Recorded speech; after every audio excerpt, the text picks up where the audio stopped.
पाहताय खरा सामना न्यूज, माध्यम डिजिटल, बातमी अस्सल। पात्रूड चौक परिसरातील बेघर झालेल्या दलित कुटुंबाच्या पुनर्वसनाच्या मागणीसाठी आंदोलन करणाऱ्या नागरिकांनी गुरुवारी सोलापूर महानगरपालिका आवारात आयुक्तांच्या दालनासमोर सामूहिक आत्मदहनाचा प्रयत्न केल्यानं एकच खळबळ उडाली। 5 ते 7 आंदोलनकर्त्यांनी अंगावर डिझेल ओतून स्वतःला पेटवून घेण्याचा प्रयत्न केल्यानं काही काळ तणावपूर्ण वातावरण निर्माण झाले। पोलीस, सुरक्षा रक्षक आणि अधिकाऱ्यांच्या तत्परतेमुळे मोठी दुर्घटना टळली। युवा भीम सेनेचे महेश डोलारे यांच्या नेतृत्वाखाली गेल्या महिन्याभरापासून संबंधित कुटुंबाच्या पुनर्वसनासाठी आंदोलन सुरू आहे। आंदोलनकर्त्यांनी 2 दिवसांपूर्वी महापालिका प्रशासनाला आत्मदहनाचा इशारा दिला होता, मात्र प्रशासनाकडून ठोस निर्णय न झाल्याचा आरोप करत गुरुवारी दुपारी काही आंदोलक थेट महापालिका आवारात दाखल झाले।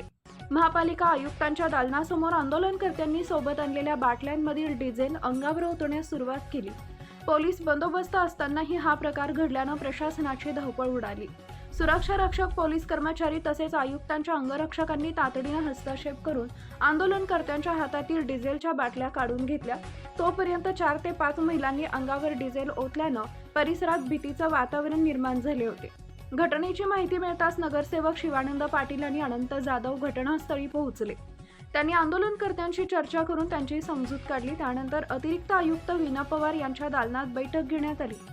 पुनर्वसनाच्या प्रश्नावर 2 दिवसात सकारात्मक निर्णय घेण्याचं आश्वासन प्रशासनाकडून देण्यात आल्यानंतर आंदोलनकर्त्यांनी आत्मदहनाचा निर्णय मागे घेत आंदोलन स्थगित केले। घटना तरी सदर बाजार पोलिसांच्या पथकानं भेट देऊन सदर गोष्टीचा पंचनामा केला असून आंदोलकांवर गुन्हे दाखल करण्याची रात्री उशिरापर्यंत प्रक्रिया चालू आहे। Subscribe now and press the bell icon. Never miss an update.